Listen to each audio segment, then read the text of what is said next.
नमस्कार श्रोते हो. दीपक रेगे कथाकथन चॅनलवर तुम्हा सगळ्यांचं मनापासून स्वागत.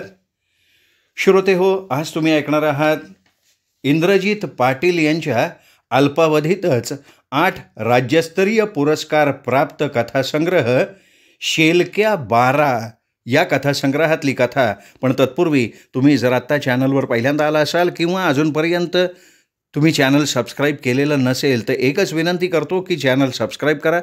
सबस्क्राईबच्या बटनाशेजारी जे घंटीचं चिन्ह आहे बेल आयकॉन तेही प्रेस करा. येणाऱ्या पर्यायातनं ऑल हा पर्याय निवडा, म्हणजे मी चॅनलवर कुठलीही कथा किंवा कादंबरीचा भाग अपलोड केला की ताबडतोब त्याचं नोटिफिकेशन सगळ्यात आधी तुम्हाला मिळेल. श्रोते हो, सुरू करूयात आजची कथा. इंद्रजित पाटील लिखित वाट. निसर्गाच्या कुशीत वसलेलं एक खेडेगाव होतं. या गावात माडी, लाडीगोडी, नऊवारी साडी ही जुनी संस्कृती सोडून वढावढी, पाडापाडी, तोडफोडीची नवीन संस्कृती जपली जात होती.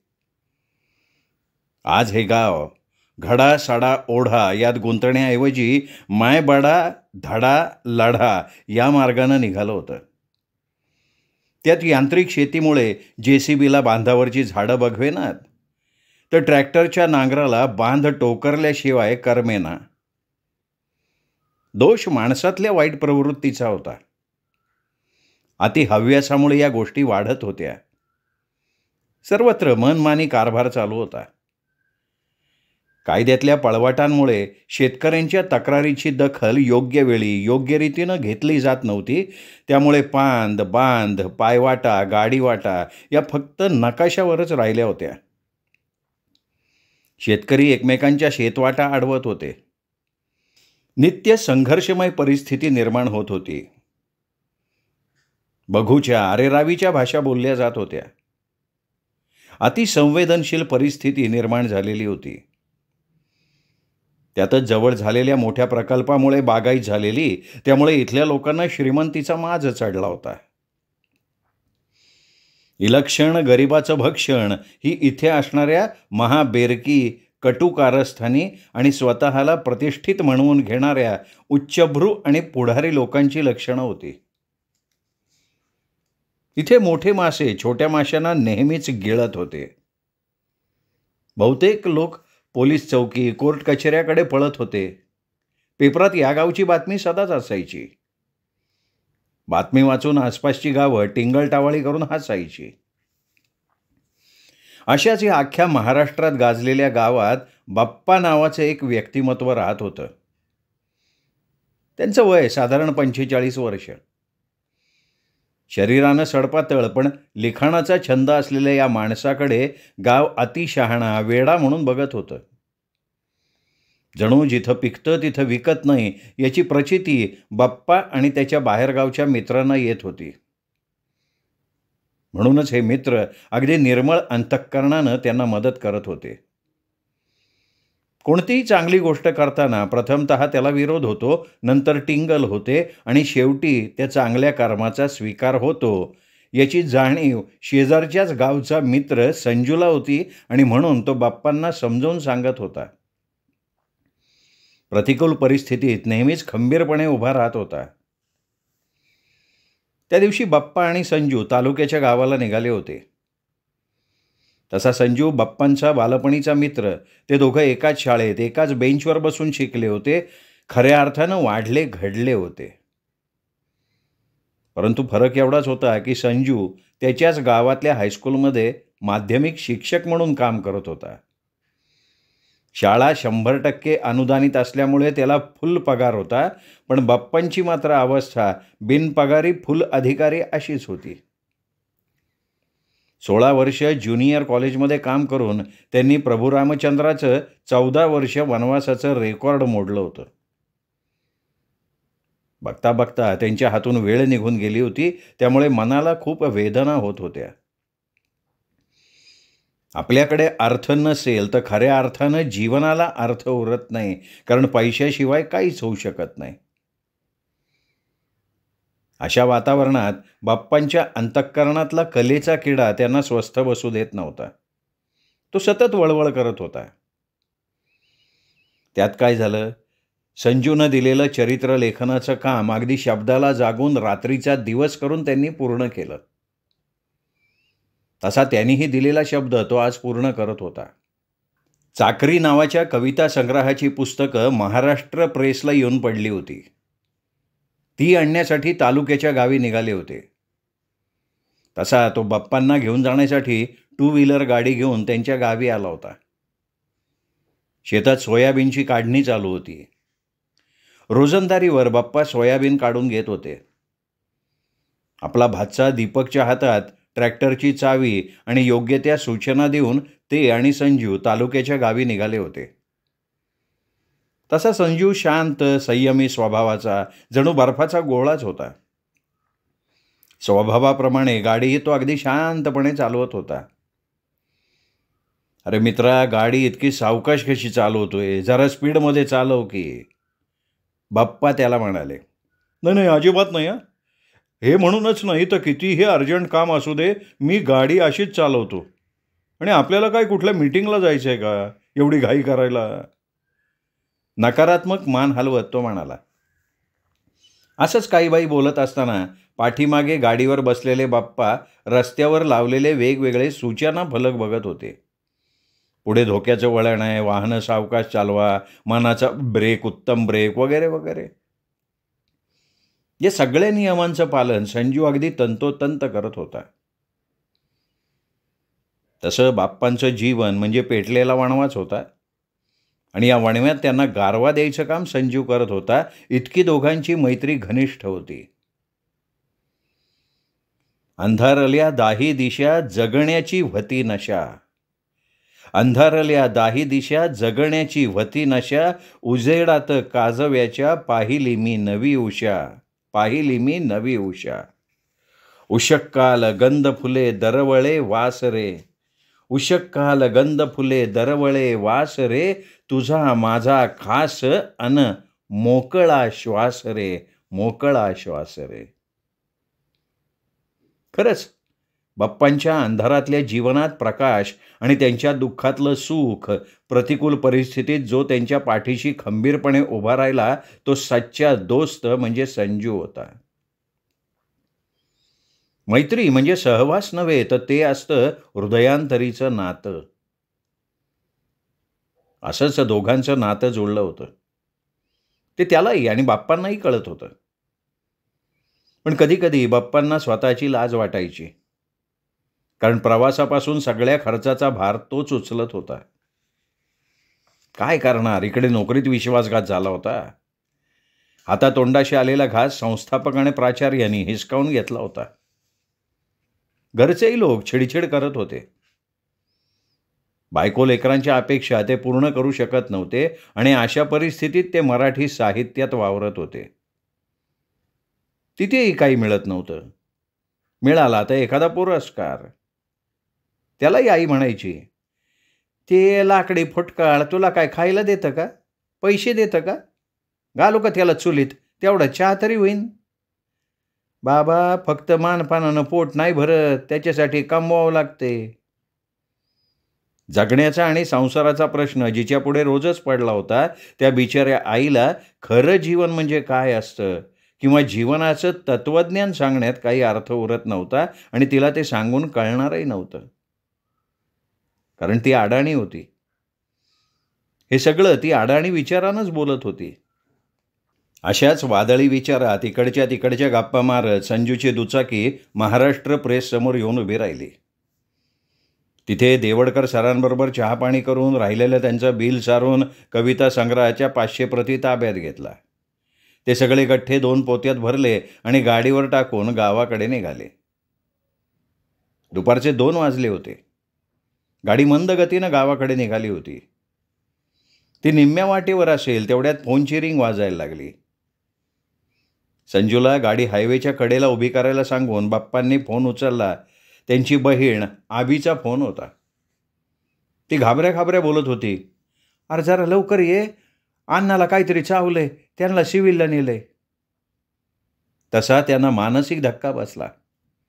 काय चावलं, कुठे चावलं, कसं चावलं, असे बरेच प्रश्न त्यांनी तिला फोनवर विचारले.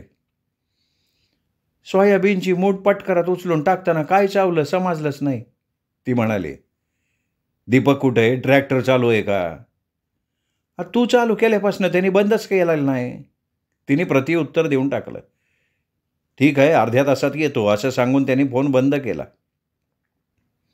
आपल्या मित्राची घाबरलेली अवस्था बघून संजूनं विचारलं, काय झालं? अरे वडिलांना काहीतरी चावलंय म्हणे, दवाखान्यात नेलंय. गेल्या गेल्या शेतात जावं लागेल आणि मग तिथली सगळी जुळवाजुळव करून दवाखान्यात जावं लागेल. त्यात अजून ट्रॅक्टरची बॅटरी खराब आहे. तो दिवसभर चालूच आहे, बंद पाडला नाही म्हणजे मिळवली. नाही तर सोयाबीन काढायची खेप तिथंच अडकून पाडायची. बाप्पा काळजीच्या स्वरात बोलून गेले. आज पहिल्या प्रथम संजू परिस्थितीचं भान ठेवून आपल्या मित्रासाठी गाडी स्पीडमध्ये चालवत होता. बाप्पांना धीर देत होता. खाचखळग्यांचा रस्ता पार करून एकदाची गाडी घरासमोर येऊन उभी राहिली. दोन्ही पोती घरात टाकून त्याच्याच गाडीवर बसून बाप्पा शेताकडे निघाले, कारण शेत त्याच्या गावाकडच्या वाटेवर होतं. शेताजवळ आल्यावर गाडी उभी करायला सांगून गाडीवरनं घाई गडबडीत उतरत उतरत ते बोलायला लागले, अरा या पोरानं ट्रॅक्टर त्या वाट्याला कशाला नेला? अरे नेला म्हणजे काय झालं? त्या शेतकऱ्याची माती टायरला लागून येईल का? तुझ्या शेताला या पावाच्या बांधावरनंच वाट असेल की. होय मित्रा, माझ्या शेताला या सर्वे नंबरच्या बांधावरूनच वाट आहे, पण ते जाऊ देत नाहीत. का बरं, का नाही जाऊ देत? अरे दुसरं काय, मनगट नेटाच्या जोरावर ते उड्या मारतात. त्या दोघांची सासरवाडी गावातली आहे. हो का? कोण आहेत हे लोक? प्रश्नार्थक मुद्रेनं संजू म्हणाला. अरे माझे चुलत मामा. मला सख्खा मामा नाही ना, त्यामुळे आईची प्रॉपर्टी आम्हाला आली. त्यात मावशीचीही व्यवहार ठरवून आम्ही जिद्दीने लावून घेतली. त्यामुळे ते आमच्यावर कडकडून दात खातात. त्यांचा तिळपापड झाला आहे. अजूनही आईवडिलांची इस्टेट मुलींना जाणं इथल्या पुरुषप्रधान संस्कृतीला मान्य नाही, हे त्यांच्या वागण्यावरनं दिसून येतं आहे. मग कुणाला जाणार होती? तेच त्यांना कळेना. त्यांना वाटतं आपल्याला चुलत्याची जमीन यायला पाहिजे होती, पण चुलत बहिणीला गेली याचं त्यांना वाईट वाटतंय. आणि मग त्यासाठी ते आम्हाला खाऊ का गिळू करतात. उगीच हाल्याला दुखणं आणि पाखालीला इंजेक्शन.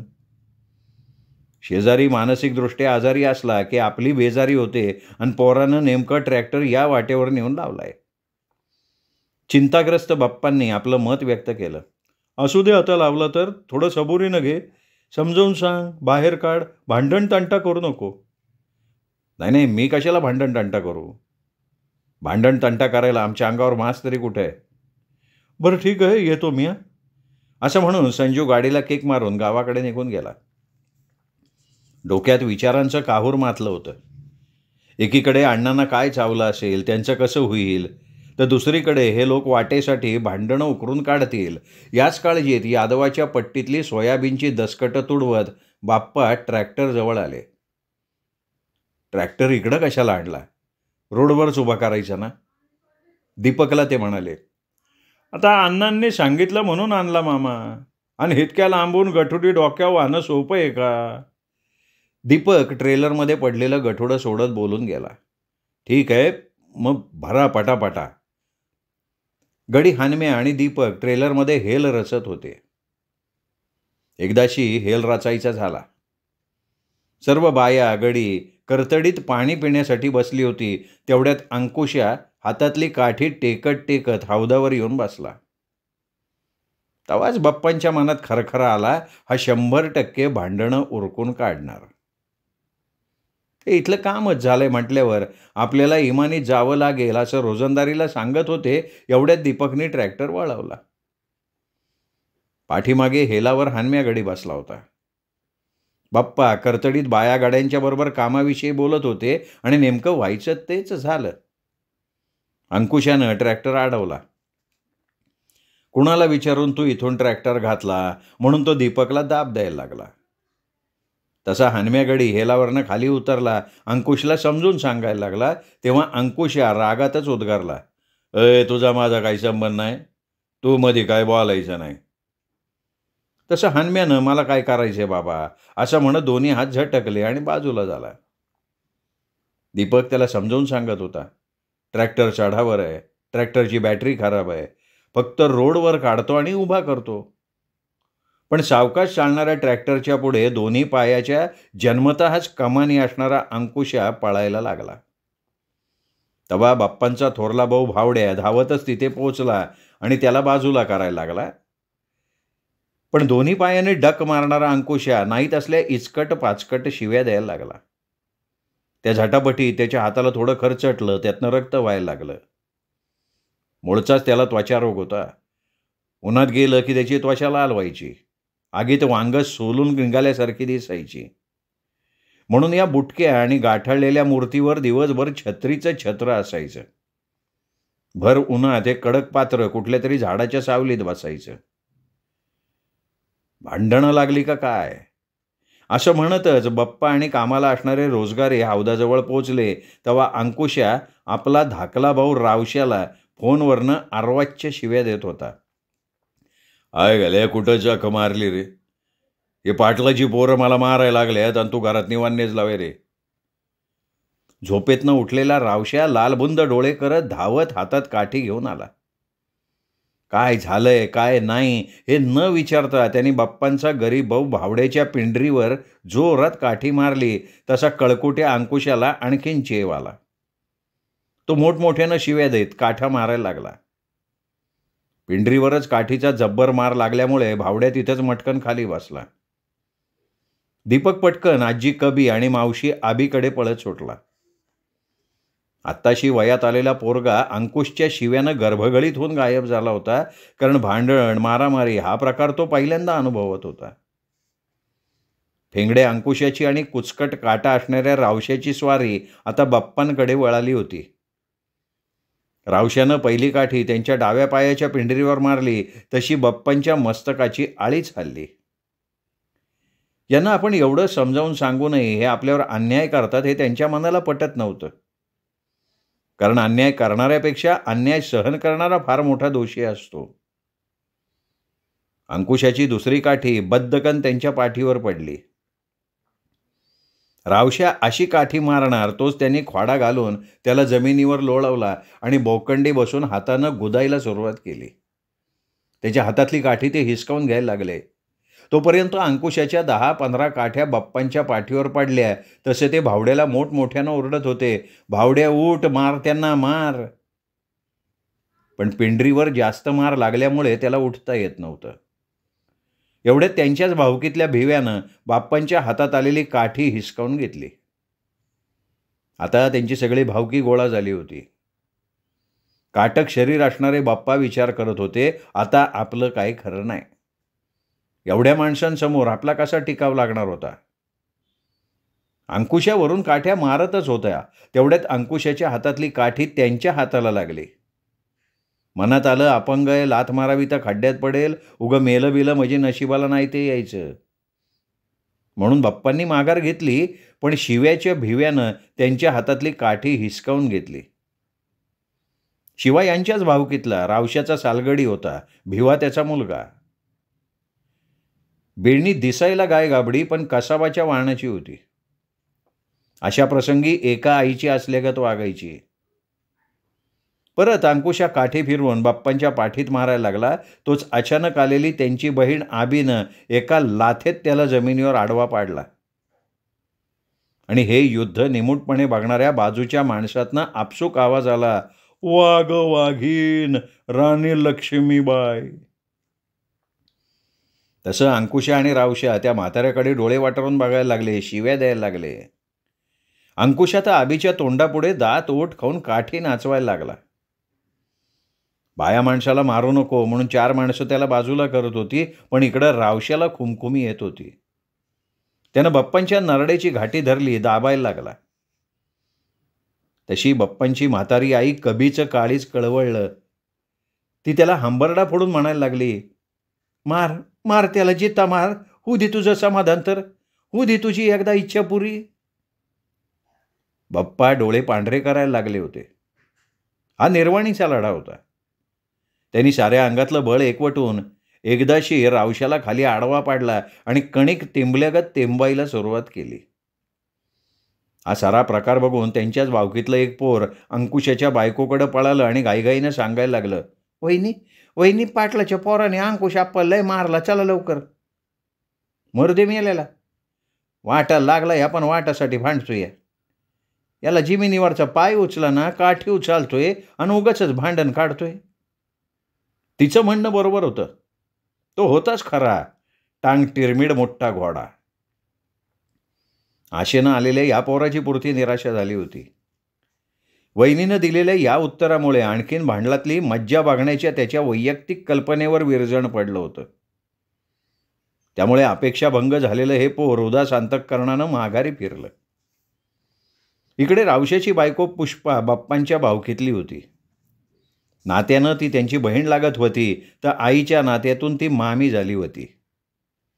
हे भांडण बघून तिच्या जीवाचा तिळपापड झाला आणि आपल्या नवऱ्याला समजावून सांगत म्हणाली, अहो काय अक्कल बिक्कल आहे का नाही? हा, कोणाचं बी काय ऐकता, काय बी करता? अहो रक्ताचं नातं आहे की, किती मारलं त्याला? आपला भाऊ लय गुणाचा आहे वे, त्याचं ऐकून काय बी करायचं उगी? तसा रावशा थंड पडला. बाप्पांच्या डोळ्यातनं घळाघळा धारा व्हायला लागल्या. ते हमसू रडत होते. एवढ्यात गावचे पुढारी भाऊ आणि त्यांचे कार्यकर्ते आले. सर्व मिटवामिटवी करून ते गावाकडे गेले. दीपकनेही ट्रॅक्टर गावाकडे आणला. संध्याकाळचे 8 वाजले होते. बाप्पांना अण्णाची काळजी लागली होती. गाडीला किक मारून त्यांनी नीट जिल्ह्याचा रस्ता धरला. अंकुशा आणि रावशाचा मार खाऊन त्यांचं पोट भरलं होतं. आयुष्यभर नुसता संघर्ष आणि संघर्ष, तोही विनाकारण. प्रॉपर्टीसाठी आई आणि बापाकडची दोन्ही भावकी आणि गावकी नुसता जाणून बुजून त्रास होता. एकादशी बाप्पा सिव्हिलमध्ये पोचले. अण्णांची विचारपूस केली. त्यांची तब्येत आता बरी होती. झाला प्रकार त्यांना सांगितला. पाठीवरचे वळ त्यांना दाखवले. तसं बापाचं काळीच करपलं. त्यांनी त्वरित पोलीस स्टेशनला जाण्याचा सल्ला दिला. रात्रीच्या 10 वाजता बाप्पा पोलीस स्टेशनमध्ये पोचले, पण पोलीस काही केस घेईना गेले. बहुतेक आमदार साहेबांनी चावी फिरवली होती. बाप्पाही पहिल्यांदाच घाबरत घाबरत पोलीस स्टेशनला गेले होते. शेवटी तिथेच वास्तव्याला असणाऱ्या एका दुसऱ्या मित्राला त्यांनी बोलवून घेतलं आणि कंप्लेंट दिली. FIR फाटली. आपल्यासाठी संकटात धावून आलेल्या मित्राचे आभार मानून ते गावाकडे निघाले. अंधाऱ्या रातीला चिरत एक वेगळ्याच विचारचक्रात ते घरी पोहोचले. 4-5 दिवस झाले तरी पोलीस काही विचारपूस करत नव्हते. तसा अंकुशा आणि रावशाचा आत्मविश्वास बळावू लागला.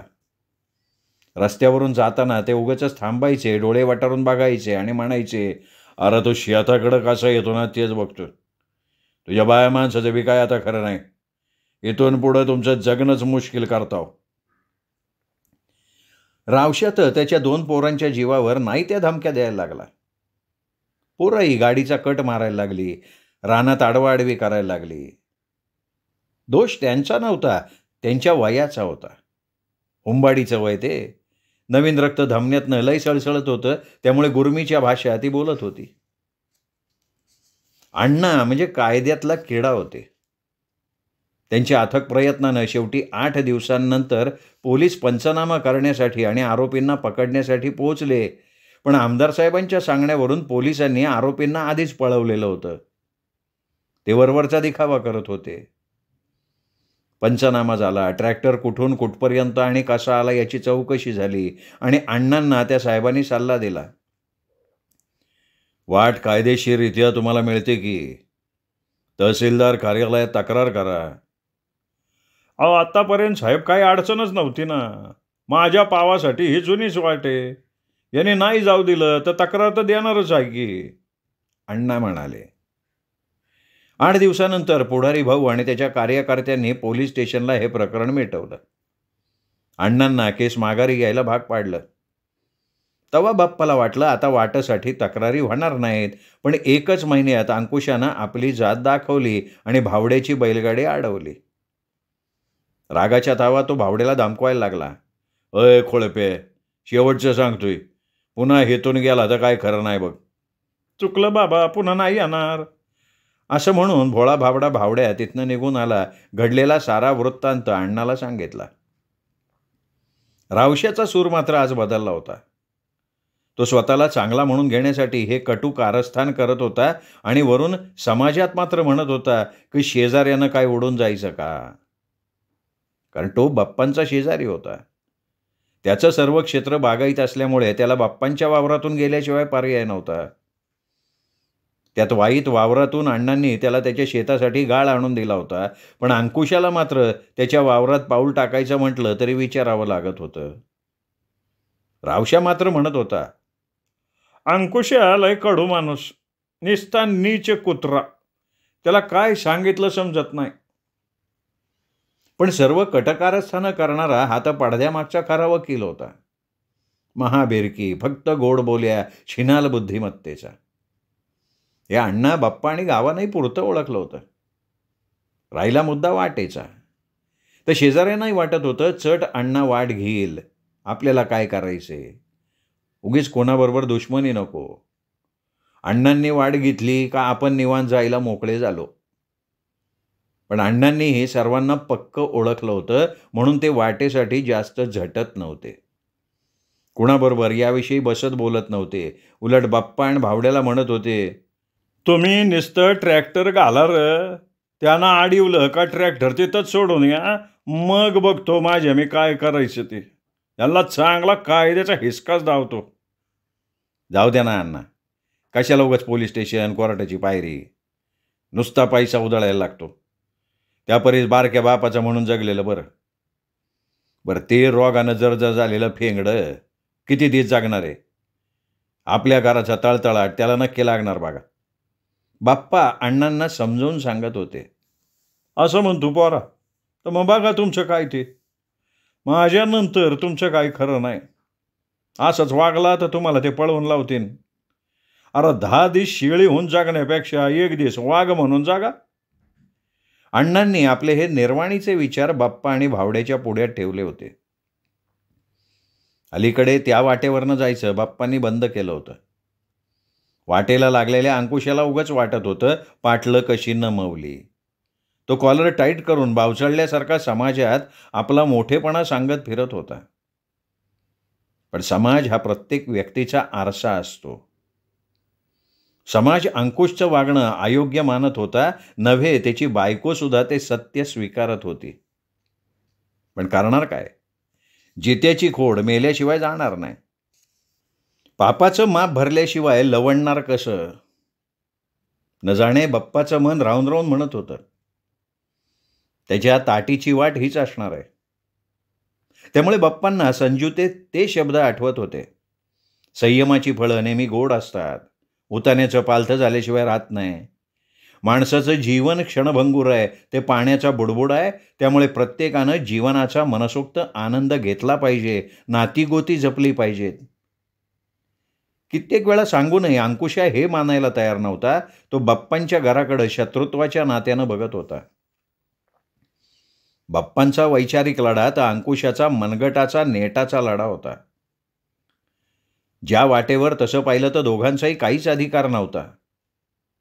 पण फरक इतकाच, बाप्पांना जीवनाचा अर्थ समजत होता, तर तो अडाणी असल्यामुळे त्याला समजत नव्हता. म्हणूनच त्याचा वाटेसाठी इतका घाट आणि तो ताट होता. बाप्पांनी मात्र मामा या नात्यानं त्याच्या चप्पलसहित पायावर माथा टेकला आणि लोकसाहित्यातलं एक उदाहरण सांगितलं. शेजारीण बाई नको करू माझं माझं, शेजारीण बाई नको करू माझं माझं, नदीच्या पल्याड जागा 3.5 गज. या ओळींचा अर्थ त्याला समजला का नाही माहीत नाही, पण बाप्पांनी मात्र ठरवलं होतं, ही वाट काट्याची खाचखळग्याची आहे, तर तिच्यावरनं जायचंच कशाला. पण त्याचा मात्र कळीचा मुद्दा होता वाट, म्हणून तो जाऊ देत नाही म्हणायचा. अण्णा मात्र ती वाट घेतल्याशिवाय सोडत नाही म्हणायचे. शेवटी व्हायचं तेच झालं. जर्जर रोगानं ग्रस्त अंकुशा अंथरुणावर पालथा पडला. अपंग पायाच्या कमानी कंप पावायला लागल्या. तोंडाची बोबडी वाळाली आणि साऱ्या गावाला बातमी कळाली. आयुष्यभर जो इतरांना चावला त्याला देव पावला. कदाचित विधात्याला त्याचं पुढचं जगणं मान्य नसावं. तो देवाघरी निघून गेला. त्याच्या घरावर शोककळा पसरली. अशा दुःखाच्या वातावरणात अण्णा धावून गेले, कारण त्यांच्या स्वभावातच तो गुण होता. साऱ्या गावाच्या नाही तर पंचक्रोशीतल्या हरेक व्यक्तीच्या ताट्या त्यांनी बांधल्या. त्यांच्या दृष्टीनं ते पुण्याचं काम होतं, म्हणून अंकुशाची ही ताटी त्यांनी बांधली, सगळे विधी केले आणि राम नाम सत्य ह्याच्या गजरात ताटी निघाली. त्याच वाटेवरून अंकुशा निघाला होता कायमचा. त्याच वाटेवरनं अण्णा, बाप्पा, भावड्या आज चालत होते. अंत्यविधीला आलेले लोक मात्र काहीबाई बोलत होते. जो जीवनाची वाट योग्य रीतीनं चालतो तो वाटेसाठी भांडत नाही. मग बांधासाठी, वाटेसाठी रक्ताचे पाट का वाहतात? नगा करू उगीच कोणी कोणाची अडवणूक. शेवटी त्या वाटेवरच्या मातीसारखी तुमची ही मातीच होणार आहे.